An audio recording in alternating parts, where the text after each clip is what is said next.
આજે 2 ઓગસ્ટ 2025 નો દિવસ છે, શનિવાર છે આજે. અને આજે વિસાવદરના પ્રાંત અધિકારી શ્રીની અધ્યક્ષતામાં તાલુકા સંકલન સમિતિની મીટિંગનું આયોજન થયું હતું. તાલુકા સંકલન સમિતિની મીટિંગમાં આખા તાલુકાના કોઈ પણ ગામના નાના મોટા કંઈ પ્રશ્નો હોય એના ઉપર ચર્ચાઓ અને જરૂરી નિર્ણયો લેવામાં આવતા હોય છે. અને અધ્યક્ષ પ્રાંત અધિકારી હોય છે. ધારાસભ્ય પણ તાલુકા સંકલન સમિતિના સભ્ય તરીકે કોઈ પણ પ્રશ્ન રજૂ કરી શકે છે. ધારાસભ્ય તરીકે ચૂંટાયા પછી હું પહેલી વખત આ વિસાવદર તાલુકાની તાલુકા સંકલન સમિતિમાં આજે ઉપસ્થિત રહ્યો છું. મેં કુલ આજે 17 જેટલા પ્રશ્નો પ્રાંત અધિકારીની અધ્યક્ષતામાં સંકલન સમિતિને પૂછ્યા છે. આ સંકલન સમિતિની અંદર બધા જ વિભાગના અધિકારીઓ ત્યાં અધિકારી પોતે અથવા એના પ્રતિનિધિ હાજર હોય છે, જેમાં જંગલ હોય, પાણી પુરવઠા હોય, પંચાયત હોય, રેવન્યુ હોય, વન વિભાગ હોય, કંઈ પણ હોય, બધું હાજર હોય. તો આમાં જે મહત્વના પ્રશ્નો બાબતે જે ચર્ચા કરી છે એમાં એક તો મિયાવડલા ગામના લોકોને રતાંગ ગામે અનાજ લેવા જવું પડે છે. અને મારો પ્રશ્ન એવો હતો કે ચોમાસામાં રોડ તૂટેલા હોય છે, મહિલાઓએ અને વૃદ્ધોએ બીજા ગામમાં અનાજ લેવા માટે જવામાં ઘણી તકલીફ પડે છે અને સુરક્ષાના પ્રશ્નો આવે મહિલાના. તો મિયાવડલા ગામના લોકોને રતાંગ ગામે અનાજ લેવા ન જવું પડે, અથવા આવા જે ગામો હોય, એવું નથી કે ખાલી મિયાવડલા રતાંગ, અનેક ગામડા એવા છે જેને બીજા ગામમાં અનાજ લેવા જવું પડે છે.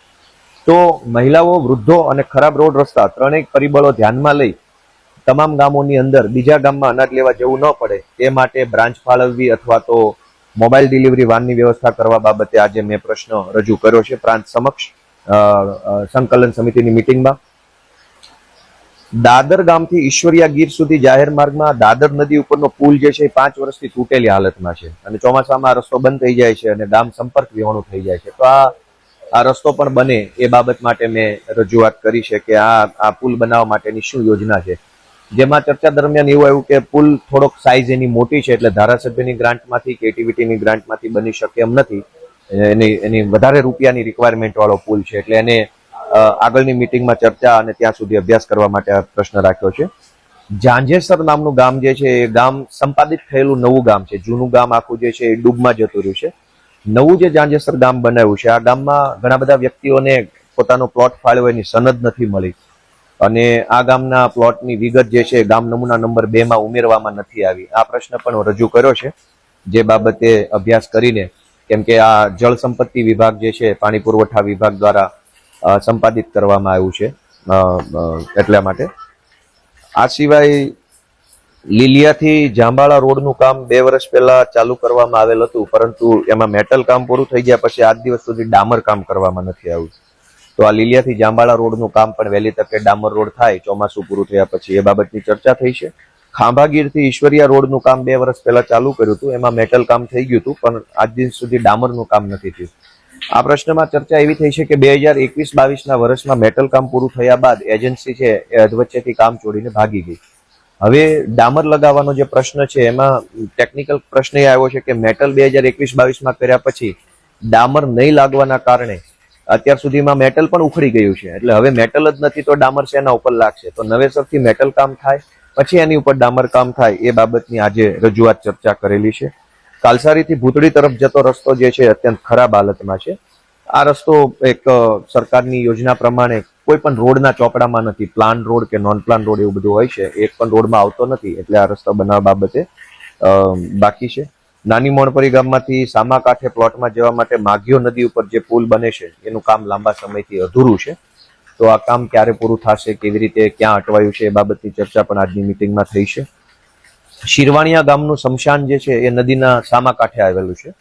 ચોમાસા દરમિયાન નદીમાં પાણી આવે તો અંતિમ સંસ્કાર કરવા જવા માટે તકલીફ પડે છે, અને એ સિવાય પણ અંતિમ સંસ્કાર સિવાય પણ લોકોએ રૂપાવટી તરફ કે એવી રીતે જવું હોય તો ઘણી બધી અગવડતા પડે છે. આ બાબતની રજૂઆત કરતા અધિકારીશ્રી તરફથી એવું જાણવા મળ્યું છે કે શિરવાણિયા રૂપાવટી રોડ આખો મંજૂર થયો છે, આખો નવો રોડ બનશે અને ઊભું નાળું પુલ બનશે. થોડોક લાંબો સમય લાગશે, 1-1.5 વર્ષનો સમય લાગશે, પરંતુ આ જે અત્યારે જે ધાબીનો પ્રશ્ન છે એ પ્રશ્નનું સોલ્યુશન લાંબા ગાળે થઈ જશે. રતાંગથી મિયાવડલા રોડનું કામ વર્ષોથી બંધ છે અને આ રોડની બાબતને શું પ્રશ્ન છે, ક્યાં અટવાયું છે, સરકારી તંત્ર તરફથી કોઈ પ્રોબ્લેમ છે કે ગામજનો પાસેથી કોઈ સહકારની અપેક્ષા છે, એ બાબતની ચર્ચા થઈ છે. રતાંગ મિયાવડલા રોડ બાબતે દુધાળા ગીર ગામની અંદર રહેણાંકના મકાનો ઉપર ભયજનક રીતે વીજળીના તાર મૂકેલા છે.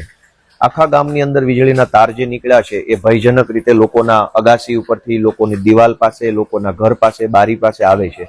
આ બાબતની આજે વીજળી વિભાગને રજૂઆત કરતા તેમાં મુખ્ય બે પ્રશ્નો બહાર આવ્યા. એક તો ભયજનક તાર લાગેલા છે અને બીજો પ્રશ્ન એ છે કે ત્યાં ટીસી, નાના નાના ટ્રાન્સફોર્મર્સ લાગેલા છે. તો ટ્રાન્સફોર્મર બદલી અને મોટા ટ્રાન્સફોર્મર મૂકવાની દરખાસ્ત થઈ ગઈ છે. એ બાબતની રજૂઆત આજે થઈ છે.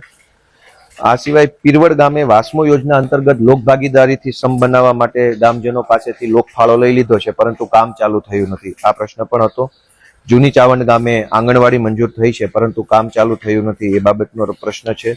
મોટી મોણપરીથી સરસઈ ગામનો રસ્તો મંજૂર થયો છે, પણ આજ દિવસ સુધી બન્યો નથી. તો એના શું શું કારણો છે, ક્યાં અટવાયું છે, એની પણ ઊંડાણપૂર્વક ચર્ચા થઈ છે. રબારિકાથી વિસાવદરનો રોડ જે છે એ ખૂબ સાંકડો છે. રોડની બંને સાઈડ કેનાલ છે, કેનાલ ઊંડી થતી જાય છે, માટી ધોવાતી જાય છે, એના કારણે તકલીફ પડી રહી છે. આ બાબતની પણ ચર્ચા કરી હતી. અને આ સિવાય અન્ય સામાન્ય જે કંઈ પ્રશ્નો હોય એની ચર્ચા આજે તાલુકા સંકલન સમિતિની બેઠકમાં વિસાવદરના પ્રાંત અધિકારીની અધ્યક્ષતામાં થઈ છે. ખૂબ પોઝિટિવ માહોલમાં, ખૂબ જ